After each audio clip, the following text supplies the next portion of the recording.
सूखे के बाद इस साल देश में अच्छी बारिश हुई है और इस बारिश का असर भी दिखा है।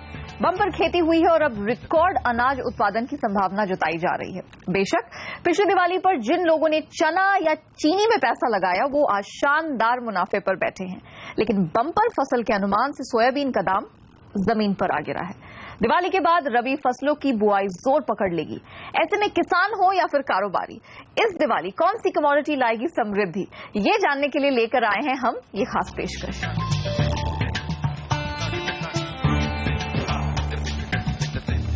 नमस्कार, मैं हूं नेहा आनंद और आज हमारे साथ हैं कुंवर कमोडिटीज के रवि देवरा, एसएमसी कॉमट्रेड की वंदना भारती, आरएमएल ग्लोबल के chief business officer Siddharth Surana और कमोडिटी गुरु जी चंद्रशेखर। आप सभी का बहुत बहुत स्वागत है। सिद्धार्थ, आपसे सबसे पहले जानना चाहूंगी, क्योंकि आप देश भर के फिजिकल मार्केट से काफी सारा डेटा उठाते हैं।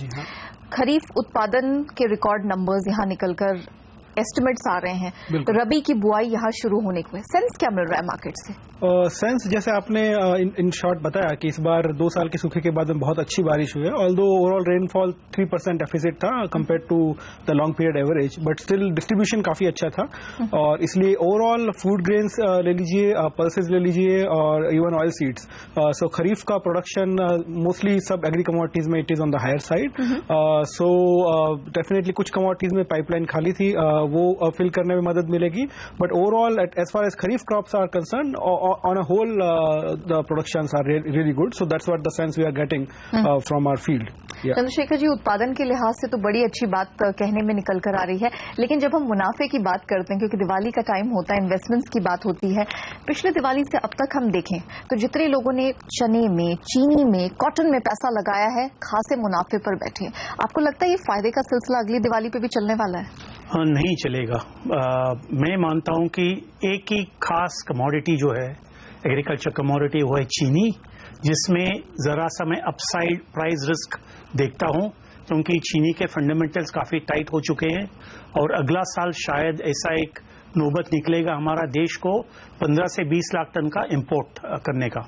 तो चीनी में मैं काफी अपसाइड रिस्क भाव में देख रहा हूं। उसके अलावा हम बाकी कमोडिटीज को देखेंगे तो कोई बड़ा अपसाइड प्राइस रिस्क मुझे नहीं दिख रहा है। ऑन दी अदर हैंड कई कमोडिटीज में डाउनसाइड रिस्क मैं देख रहा हूं, खास करके पल्सेस में, सिवाय देसी चिकपी, सिवाय चना, बाकी अभी तुअर में और उड़द और मूंग में जरूर भाव में और भी ज्यादा करेक्शन आने का उम्मीद है। और चने का जो आज बहुत टाइट अवेलेबिलिटी है वो जरा ईज हो जाएगा नवंबर महीने का बाद, क्योंकि ऑस्ट्रेलिया से हमारा आवक शुरू हो जाएगा, फिर बुआई का भी वो सिलसिला शुरू हो जाएगा। तो चना is right for a big correction, इसमें कोई शक मुझे दिख नहीं रहा है। कॉटन में हमारा उत्पादन पिछले साल के मुकाबले जरा ज्यादा है, 10% ज्यादा है, मगर कॉटन के भाव का जो फैक्टर है चीन हमारे से लेगा माल। If you are able to export to China तो हमारे भाव बढ़ेंगे, नहीं तो मैं बड़ा कोई अपसाइड रिस्क कॉटन में देख नहीं रहा हूं। और एक कमोडिटी है गेहूं। मैं पिछले साल से कहते आ रहा हूं कि हमारा गेहूं का स्टॉक काफी टाइट है और गेहूं के भाव भी कुछ 1750-1800 के करीब है और अगला क्रॉप हमारा आएगा अप्रैल महीने में, एंड मार्च अर्ली अप्रैल 2017, और तब तक मैं समझता हूं गेहूं में जरा सा एक अपसाइड रिस्क में देखता हूं, करीबन 10% का गेहूं में भाव ऊपर जा सकता है। अगर एक फाइनल पॉइंट में ये कहना चाहता हूं कि सब लोग समझते हैं कि going long is the only way to make money, मगर हम शॉर्ट भी जाकर के काफी पैसा कमा सकते हैं।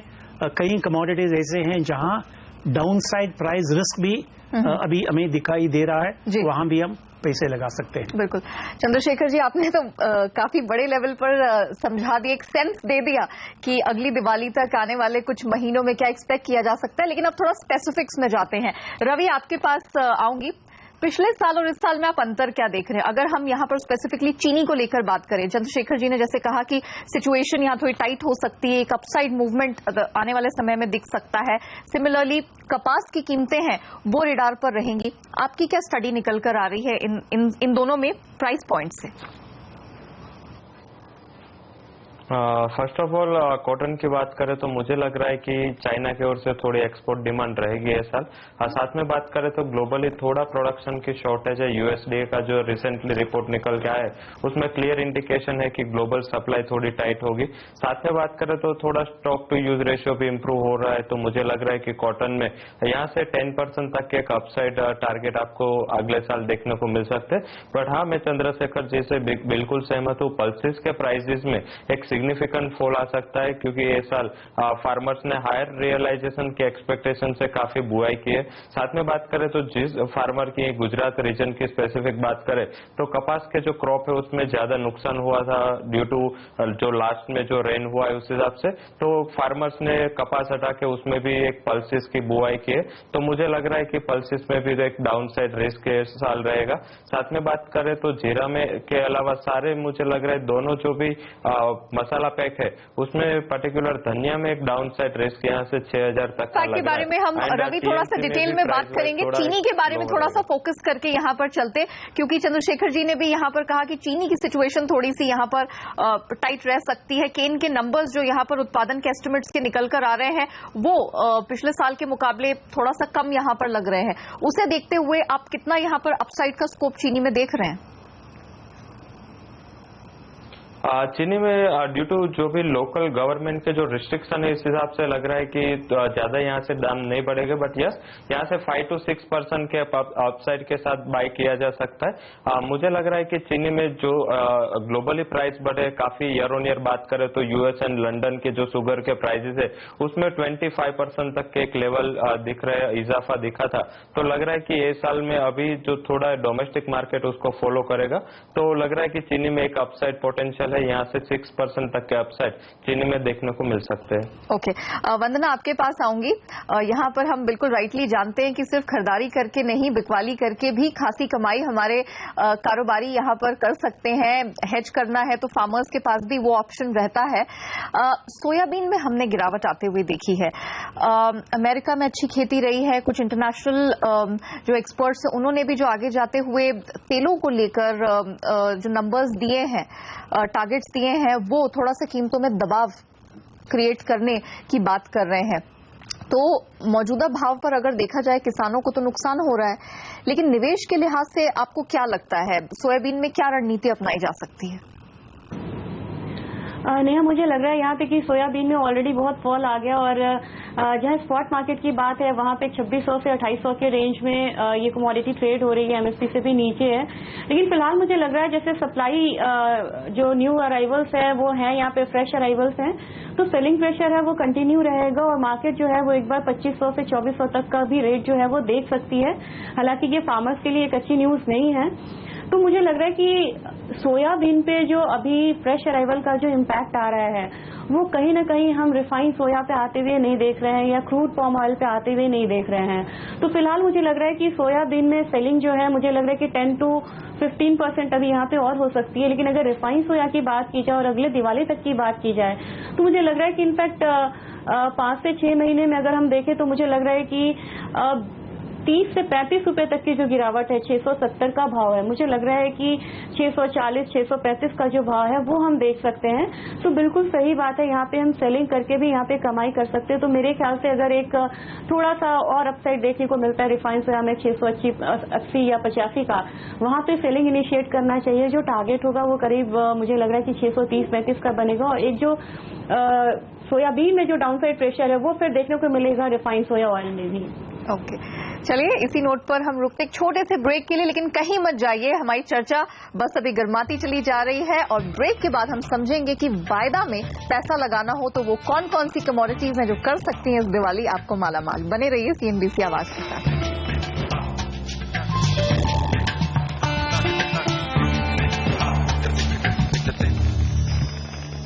Welcome back. हमारी इस खास पेशकश में आपका स्वागत है। हमारे साथ रवि देवरा, वंदना भारती, सिद्धार्थ सुराना और जी चंद्रशेखर यहाँ पर बने हुए हैं। वंदना, हम यहाँ पर काफी बड़ी कमोडिटीज के बारे में हमने चर्चा की। सोयाबीन में आपने कहा, राइटली सेड, कि शॉर्ट करके भी बड़ा मुनाफा हो सकता है। चने के बारे में आपका व्यू जानना चाह रही थी। 110% का मुनाफा ये कमोडिटी दिला चुकी है। आगे जाते हुए इसमें रणनीति क्या अपनानी चाहिए, क्योंकि अभी एक ऐसे स्तर पर पहुंच गई है जो बहुत रिस्की हो जाता है, या तो डाउन साइड में बहुत ज्यादा नीचे गिरना किसी कमोडिटी का, या अप साइड में जाना। तो अब यहां से क्या ध्यान देने की जरूरत है? दिवाली में कैसे इससे मुनाफा निकाला जा सकता है? बिल्कुल, बहुत ही सही क्वेश्चन है। यहाँ पे मुझे लग रहा है नेहा, यहाँ पे ये दूसरी ऐसी कमोडिटी है जहाँ पे कि हम सेलिंग करके मुनाफा कमा सकते हैं। हमारे कमोडिटी गुरु ने भी कहा यहाँ पे एक्चुअली जिस समय ये एक ग्लोबल डेफिसिट का मामला था, चाहे वो शुगर का हो या चना का हो, ये ग्लोबल डेफिसिट का मामला था और उसमें हम इम्पोर्ट करने की कंडीशन में भी नहीं होते, क्योंकि ग्लोबली सप्लाई नहीं थी चना में। और जिस तरीके से प्राइसेस स्पाइरल हो रहे थे, किसानों ने यही फायदा होता है फ्यूचर्स ट्रेडिंग का, उन्होंने देखा कि जो प्राइसेस है स्पाइरल हो रहे हैं, इंडिकेशन दे रहे हैं कि और भी फॉर्म जो ट्रेंड है वो देखा जा सकता है। एकरेज में मुनाफा हुआ, एकरेज में बढ़ावा हुआ यहाँ पे, और उसका जो इम्पैक्ट है वो हमें अगले साल देखने को मिलेगा। और निश्चित तौर पे एक पल्सेस में जो एक प्रेशर होता था गवर्नमेंट पे कि जो इन्फ्लेशन है वो बढ़ रहा है, वो वहां पे एक राहत की बात होगी। फिलहाल मुझे लग रहा है कि 11,000 के करीब ये कमोडिटी ट्रेड हो रही है, और मुझे लग रहा है कि यहाँ से मुझे लग रहा है कि नहीं भी तो 20-30% का जो यहाँ पे करेक्शन है वो एक साल के अंदर मुझे लग रहा है कि चना में देखने को मिलेगा। तो मुझे लग रहा है कि फ्यूचर्स पे अभी तो हम कर नहीं सकते, लेकिन स्पॉट मार्केट पे भी मुझे लग रहा है कि यहाँ पे एक डाउनसाइड प्रेशर देखने को मिलेगा, और 25-30% का फॉल मुझे एक्सपेक्टेड है एक साल के अंदर चना प्राइसेस में। चंद्रशेखर जी, ये तो बात हो गई उत्पादन की, और अभी जो रबी की बुआई पर नजर रहेगी, लेकिन सरकार की जैसी पॉलिसी जो धड़ाधड़ हम देख रहे हैं, इंपोर्ट्स की रणनीतियां सरकार अपना रही, इसे देखते हुए आपको पिक्चर कैसी दिखाई दे रही है, और अंतर्राष्ट्रीय बाजार में क्या आपको सिनेरियो दिख रहा है? मैं चना के बारे में आगे जाकर के 3-4 महीने में बिल्कुल बुलिश नहीं हूँ। मैं समझता हूँ मार्केट हैज पीक्ड। इसका 3 कारण है। एक है इस साल यानी अप्रैल 2016 में कोई ओपनिंग स्टॉक नहीं था चने का। 2015 में 7 लाख टन का ओपनिंग स्टॉक था, जो ओपनिंग स्टॉक इस साल हमें नहीं मिला जी।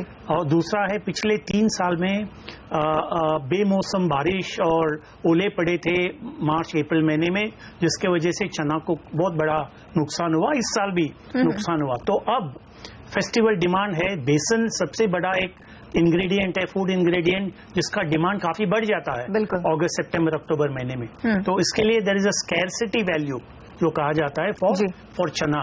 मगर आगे जाकर के किसान जरूर चने का बुवाई बड़े पैमाने में करेगा, एकरेज, प्लांटेड एकरेज जरूर बढ़ेगा, और उसका असर हमें मार्च महीने में मालूम पड़ेगा जब फसल मार्केट में आएगा। तो दिसंबर 15 से एंड ऑफ दिसंबर तक हमें एकरेज के आंकड़े के बारे में जानकारी मिल जाएगी, तो उससे हम लगभग एक अनुमान लगा सकते हैं कि क्रॉप कितना बड़ा होगा, और तब मार्केट अपना करेक्शन शुरू करेगा। दूसरा फैक्टर है ऑस्ट्रेलिया का हार्वेस्ट अब हो रहा है, चने का हार्वेस्ट, देसी चिकपी, और उसका भाव है करीबन $800 से $850 प्रति टन, विच ट्रांसलेट्स टू अबाउट 5,600 5,800 का रेट में बन रहा है। तो उसके इंपोर्ट नवंबर महीने में, दिसंबर महीने में इंपोर्ट्स आएंगे, तो that will also start cooling prices.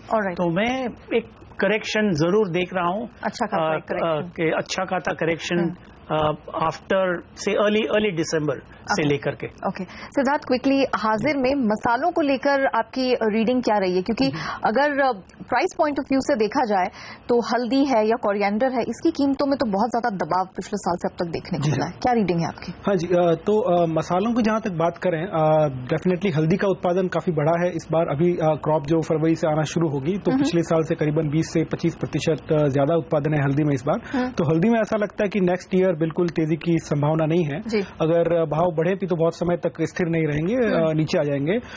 Coriander में अभी फिलहाल स्टॉक्स अच्छे हैं। इनफैक्ट लास्ट ईयर ऊंचे भाव की वजह से इंपोर्ट काफी हो गया था, और काफी मसालों में ऐसा हुआ है कि जब इंडिया में डिस्पैरिटी हुई है तो बाहर से इंपोर्ट आ गया, इंडिया से एक्सपोर्ट कम हो गया और बाहर का इंपोर्ट आ गया।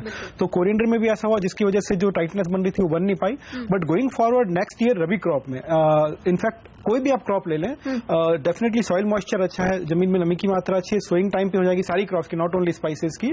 पर जो भी डायनामिक्स होंगे वो होंगे शिफ्ट की वजह से, कि एक क्रॉप से दूसरी क्रॉप में प्राइस की वजह से अगर फार्मर शिफ्ट करता है, and since we have a database of about we have 30 lakh farmers हमसे जुड़े हुए हैं, तो हमें पूरा उनका सोइंग का डेटा भी मिलता है कि किस फार्मर ने अपने फील्ड में क्या लगाया हुआ है। So we are in fact 2-3 steps ahead of the market in terms of predicting where the farmers are going. चलिए क्विकली प्राइस पॉइंट्स यहाँ पर ले लेते हैं। वंदना, इलायची जीरे को छोड़कर हमने चौतरफा गिरावट ही देखी। इस दिवाली अगर किसी मसाले को चुनना हो तो आपके रेडार पे वो कौन से मसाले हैं? मुझे लग रहा है यहाँ पे नेहा कि मुझे जीरा में ही बढ़त लग रही है, क्योंकि अगर आप देखें तो चाइना से डिमांड आ रही है और जो दूसरे यहाँ पे कॉम्पिटिटिव कंट्रीज थी हमारी, चाहे वो टर्की हो या सीरिया हो, वहाँ पे अनरेस्ट है और वो लग रहा है जिस तरीके से कंटिन्यू हो सकता है। तो जो मतलब कहते हैं कि वर्ल्ड की जो नजर है वो अगर सप्लाई साइड का कभी भी मामला होगा तो इंडिया को ही यहाँ पे फुलफिल करना होगा। मुझे लग रहा है यहाँ पे एक्सपोर्ट कमोडिटीज है ये, और एक बार ये 20,000 का जो आंकड़ा है वो पार करेगा। मुझे लग रहा है इनफैक्ट कि अगर इस सीजन की बात करें तो मुझे लग रहा है कि एक बार 22,000-23,000 का जो लेवल है वो जीरा में देखने को मिलेगा। और मुझे कार्डमम में ही लग रहा है कि कार्डमम में एक बार फिर से प्राइसेस जो हैं वो करीब 1700-1800 के करीब जा सकते हैं, क्योंकि इसकी भी जो मांग है वो अच्छी है। और बाकी मसाले में मुझे लग रहा है कि टर्मरिक में थोड़ा सा क्वालिटी इशू है, तो प्राइसेस जो है वो थोड़ा सा प्रेशराइज ही रहेगा और 8500 से ऊपर थोड़ा सा मुझे मुश्किल लग रहा है कि ये स्टेबल हो। चलिए इसी के साथ वक्त हो गया एक और छोटे से ब्रेक का, लेकिन कहीं मत जाइए। जो ब्रेक के बाद लौटेंगे हमारे चारों स्पेशल गेस्ट से जानेंगे उनकी दिवाली की खास आपके लिए टॉप पिक्स। आप बने रहिए CNBC आवाज के साथ।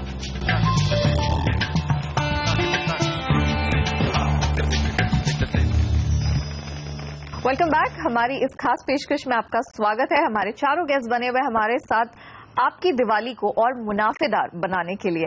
रवि, सबसे पहले आपके पास आऊंगी। ये बताइए कि इस दिवाली कौन सी 2 एग्री कमोडिटीज है जो आपकी हॉट पिक्स है, जिसमें आप पैसा लगाने की सलाह देंगे? मेरी फर्स्ट हॉट पिक रहेगी कॉटन। कॉटन में यहाँ से बाय करना अच्छा एडवाइजेबल रहेगा। फर्स्ट टारगेट 20,780 का रहेगा, जिसका स्टॉप लॉस 17,080 का रहेगा। तो कॉटन में मेरी फर्स्ट बाइंग का रिकमेंडेशन रहेगा। सेकंड मेरा रिकमेंडेशन रहेगा जीरा में। जीरा आप यहाँ से बाय करके चल सकते हो। ये साल जो हमारा एक्सपोर्ट है 1 लाख टन से ज्यादा होगा एंड अच्छी डिमांड भी इंटरनेशनल है, तो मुझे लग रहा है कि जीरा में एक आउट परफॉर्मेंस 21,000 के टारगेट तक देखने को मिलेगा। रिसेंट स्टॉप लॉस वुड भी 16,200। तो जीरा एंड कॉटन 2 हमारे बाइंग की पिक रहेगी अगले साल के लिए। ऑलराइट, चंद्रशेखर जी, आपसे जानना चाहूंगी कि सब अंडरस्टैंडिंग्स को लेकर अगली दिवाली एक मुनाफे वाली हो हमारे दर्शकों के लिए, वो 2 पिक्स कौन सी होंगी? ऑन द लॉन्ग साइड हम देखेंगे तो जरूर चीनी है, जिसमें मैं कम से कम 10% उछाल भाव में देखता हूं, और दूसरा होगा गेहूं। गेहूं में भी मैं जरा सा बुलिश हूं, उसमें भी 8 से 10% अपसाइड रिस्क में देख रहा हूं। शॉर्ट साइड में जाएंगे तो जरूर सभी पल्सेस में मैं दबाव देखता हूं आगे जाकर के, खास करके चना में कम से कम 30-35% की गिरावट आने की मैं उम्मीद रखता हूं आगे 2 महीने में, जैसे इंपोर्ट आएंगे और बुआई के आंकड़े आएंगे। तो 2 on the long side sugar and wheat, और on the short side it will be chana. Okay, Siddharth, आपकी क्या रीडिंग है? आपको क्या लगता है कि मुनाफा अगर कमाना हो तो कौन सी 2 एग्री कमोडिटीज में आप पैसा लगाना चाहेंगे? नेहा, चना मेरी पहली पसंद होती, शॉर्ट करने के लिए अगर एक्सचेंज होता है यहाँ पे और एक्सचेंज ट्रेडिंग अलाउड रहती, बट उसके अलावा शॉर्ट साइड में मुझे ओवरऑल भी कॉम्प्लेक्स में, एग्री कॉम्प्लेक्स में जनरली ट्रेंड शॉर्ट साइड का लग रहा है। But the 2 short you can say is soybean is one and second is cotton. In fact I am quite on the contrary to the fellow from Kunwar ji, because cotton का प्रोडक्शन अच्छा है और overall world consumption उतनी तेजी से नहीं बढ़ रहा बिकॉज ऑफ क्रूड प्राइसेस कम आ रहे हैं, तो मैन मेड फाइबर्स काफी सस्ते हो गए हैं और चाइना की डिमांड भी उतनी नहीं है जितनी पिछले सालों में हुआ करती थी। और इनफैक्ट इंडिया ने इंपोर्ट करना चालू कर दिया पिछले साल में, इनफैक्ट रिकॉर्ड इंपोर्ट हुआ इंडिया में। तो आई थिंक कॉटन में एक्सपोर्ट की गुंजाइश कम रहेगी इंडिया से, और प्रोडक्शन इस बार पिछले साल से अच्छा है। एरिया कम था मगर यील्ड्स अच्छी आई है। तो कॉटन और सोयाबीन शॉर्ट साइड में, और लॉन्ग साइड में मुझे लगता है कि coriander can be dark horse, क्योंकि अगर एरिया मस्टर्ड में और चने में शिफ्ट होता है तो कोरिएंडर में वापस एरिया कम हो जाएगा और ये वेदर सेंसिटिव। हाँ, तो अच्छे लेवल पे ही आए तब बाइंग करना चाहिए, मगर कोरिएंडर पे वॉच रखना चाहिए। और दूसरी कमोडिटी हो सकती है बार्ले, वीट और बार्ले दोनों में से कोई भी, बट बार्ले मोर बिकॉज उसमें थोड़ा कंसंट्रेटेड प्रोडक्शन है। उसमें भी अगर मस्टर्ड में और चने में एरिया जाता है तो बार्ले का एरिया कम होगा, उसकी वजह से कुछ यूनिक प्रोडक्ट्स आपकी तरफ से निकल कर आए। चलिए, last but not the least, Vandana, आपसे हम क्लोजिंग करेंगे। बताइए कौन सी धमाकेदार आपकी पिक्स है जिससे लगता है कि दिवाली एकदम शानदार बन जाएगी? नेहा, मुझे लग रहा है कि चीनी में अभी भी अपसाइड इंटैक्ट है और ग्लोबल डेफिसिट है यहाँ पे, तो 4100 का लेवल मुझे लग रहा है कि इंडियन मार्केट में देखने को मिलेगा फ्यूचर्स में। 4100 के टारगेट के लिए 3250 का एसएल लगा के यहाँ पे बाय करके चलना चाहिए। दूसरी कमोडिटी मैं सेलिंग साइड में रहना चाहूंगी। मुझे लग रहा है कि सोयाबीन के सेलिंग प्रेशर जो है वो अभी तक रिफाइंड सोया पे नहीं दिखा है, तो मुझे लग रहा है कि 690 के स्टॉप लॉस के साथ एक बार 635 के टारगेट के लिए यहाँ पे रिफाइंड सोया को सेल करके चलना चाहिए। ऑलराइट, यानी कि चना हो, चीनी, गेहूं हो या फिर रिफाइंड सोया तेल, सोयाबीन, सब में आपको कहीं ना कहीं कमाई का मौका जरूर मिलेगा, चाहे आप खरीदारी करके चले या फिर आप इसको सेल करके चलते हैं, तभी भी आपको यहाँ पर अच्छा खासा मुनाफा इस दिवाली इंश्योर हो जाएगा। इसी के साथ हमारे सभी गेस्ट को, सिद्धार्थ, चंद्रशेखर जी, रवि, वंदना, बहुत शुक्रिया समय निकालकर हमारे साथ जुड़ने के लिए, हमारे दर्शकों का मार्गदर्शन करने के लिए, ताकि उनकी दिवाली चमकदार बन सके। और इसी के साथ हमारे सभी दर्शकों को दिवाली की ढेरों शुभकामनाएं। हमें दीजिए इजाजत, नमस्कार।